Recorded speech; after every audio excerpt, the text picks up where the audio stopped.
You ever witnessed something so petty and outrageous that you can't decide whether to laugh or scream? That's exactly what ran through my head as I tightened the final bolt on a 6-foot-tall wooden fence, one that now neatly split the lakefront in two, slicing through grass, dock, and water like it was drawn by a legal scalpel.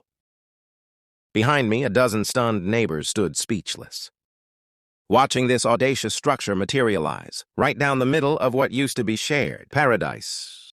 Across the fence, Margaret, cousin to our infamous HOA president Karen, stood frozen, her jaw slack, as her luxury lounge chairs and half-finished jet ski ramp were now permanently marooned behind a wall of lumber.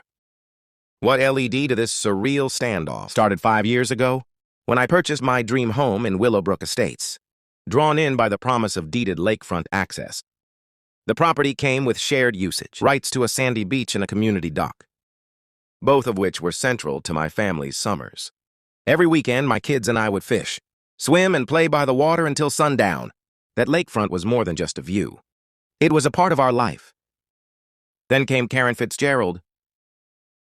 6 months ago, she ascended to the HOA presidency and quickly transformed into the dictator of our little paradise. She wielded her newfound authority like a battle axe, implementing fines for trivial things like grass height, banning wind chimes under the guise of noise control, and requiring written permission to plant any flower not pre-approved by her committee. But the real rot set in with her web of favoritism. Her brother-in-law somehow became the neighborhood's official landscape inspector, paid of course. Her childhood friend secured the pool cleaning contract, and when her cousin Margaret flew in for an extended stay, it seemed the HOA rules no longer applied. I first noticed something was off when Margaret began setting up an entire backyard resort on the shared lakefront. Not just a chair and a cooler. No, she rolled out heavy-duty loungers, tiki torches, a booming speaker system, and started building a private jet ski ramp. The whole setup completely obstructed the lake view and blocked access for anyone else. I tried to address it civilly, introducing myself and politely pointing out the shared nature of the space. Margaret looked at me like I had interrupted her coronation and informed me that Karen had granted her exclusive rights to that half of the lakefront, since I only used it on weekends. She waved a sheet of paper in my face, a so-called easement reassignment from the HOA, and advised me to file a complaint if I had a problem. Curious and skeptical, I inspected the document. It claimed the HOA had unanimously voted to give Margaret exclusive access for the duration of her stay, citing better community resource management. A bold claim, considering 2 board members were out of state during that supposed vote. Something about the whole thing reeked. I contacted the city planning office and county property records. Unsurprisingly, both confirmed that the lakefront was deeded to specific properties, including mine, and no HOA vote could override that. Without formal consent and legal procedure, Karen's reassignment was in legal terms a joke. I presented this information at the next HOA meeting. Karen's response, pure theater. Her face turned beet red, her grip on the podium tight enough to leave fingerprints. She shrieked that the HOA had recently amended its bylaws to allow full control of all waterfront decisions. She claimed anyone who challenged the board would be fined $500 per day. She even presented another, conveniently undocumented by law amendment, allegedly approved in a mystery meeting no one remembered. Meanwhile, Margaret's lakefront empire expanded. Music blared from sunrise to sundown. Her guests trashed the beach. The jet ski ramp stood like a wooden middle finger to the neighborhood, and when my 8-year-old daughter tried to walk to the water for her morning swim, Margaret physically blocked her and declared the space private property that moment. Seeing my daughter walk back with tears in her eyes was the final straw. I spent the following week buried in paperwork. As a contracts lawyer, this was my home turf. I reviewed my home purchase agreement, the property survey, the HOA charter, and decades of meeting records. What I found was ironclad. Not only was the lakefront deeded specifically to my lot, but the HOA charter explicitly stated it had no jurisdiction over deed rights. Any interference would open them up to personal liability. I drafted a notice and sent it certified to both Karen and Margaret. They had 72 hours to clear their junk from the share space or face legal action. Unsurprisingly, they didn't take it seriously. The next morning, Karen arrived at my doorstep in full theatrical mode, Margaret in tow, along with a man she introduced as their lawyer. He looked like he'd studied law by binge-watching legal dramas. They tried it all: threats, bribes, bizarre legal theories. Karen offered to waive my HOA fees for a year if I just let it go.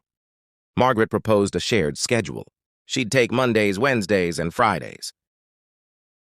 The so-called lawyer mumbled something about squatters' rights, which earned him an eye roll and a polite invitation to leave. The 72 hours ticked by without change. Margaret, if anything, dug in deeper, expanding her setup, beginning construction on a permanent shade pavilion. So I launched Phase 2. I hired a licensed surveyor who marked the exact boundaries of the shared lakefront. As I suspected, the area was evenly split down the middle, and Margaret's party zone sprawled well across both halves. Armed with the survey, I visited the local hardware store and ordered enough fencing to make a serious statement. The clerk's eyes widened. As I explained where it was going, words spread fast by the time I got home. The whole neighborhood was buzzing. When people asked if it was true that I was building a fence, I calmly replied, just marking property lines. At sunrise the next day, I was at the lake with a full fence crew. We had permits, the survey, and a mission. The fence extended in a perfect line from one end of the beach to the other, even slicing the community dock clean in half. It was both practical and poetic. Margaret emerged right as the panels blocked her access to her beloved loungers. Her coffee mug shattered on the deck. Karen arrived shortly after, in a bathrobe and foam curlers, followed closely by half the neighborhood. The meltdown was spectacular. Karen screamed accusations of vandalism, trespassing, emotional distress, even identity theft. She called the police, who reviewed my paperwork and left. She called city code enforcement, who found no violations. She even tried contacting higher authorities, escalating from City Hall to, I suspect, the Pentagon. Meanwhile, Margaret's elaborate setup was now hilariously dysfunctional. Half of her jet ski ramp was useless. Her speaker system split down the middle. The shade structure unusable. Its posts standing awkwardly on both sides of the fence, like props in a play. That evening, the emergency HOA meeting was jam-packed. Karen had circulated flyers, declaring me a neighborhood menace. But instead of rallying support, it backfired. Other homeowners had been quietly doing their own research. A retired judge named Tom Harrison stood up first and calmly laid out the legal violations committed by the board. Sarah Chan, whose flower garden had been bulldozed by one of Karen's projects, followed with her findings. One by one, neighbors joined in exposing Karen's corruption. Then Margaret's husband showed up. He took one look at the fence, his furious wife the legal circus, and made a quick decision. They were leaving. As he supervised the dismantling of Margaret's setup, neighbors overheard him muttering about how Karen had dragged them into an expensive mess. Karen's final gambit came when she tried to declare an executive order to have the fence torn down. But the board's attorney finally broke his silence. He stated flatly that Karen had overstepped her authority, exposed the HOA to legal action, and needed to be removed. The vote was immediate and unanimous. Karen was out, but that wasn't the end. The board voted to press charges. Karen had funneled HOA funds toward Margaret's bogus easement paperwork and had been skimming from the landscaping budget to pad her brother-in-law's paychecks.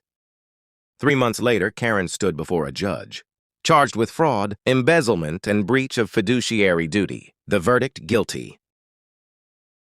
She was sentenced to 2 years probation, 300 hours of community service, and restitution of $47,000 to the HOA. As the judge's gavel fell, Karen crumpled in tears, and as for me, I still sit by the water some mornings, with my coffee in hand, admiring the perfectly straight fence and the quiet calm of a lake restored. If seeing Karen's HOA drama fall apart gave you life, make sure to hit that like button. And don't forget to subscribe for more unbelievable neighborhood showdowns. Trust me, the next one might be even crazier.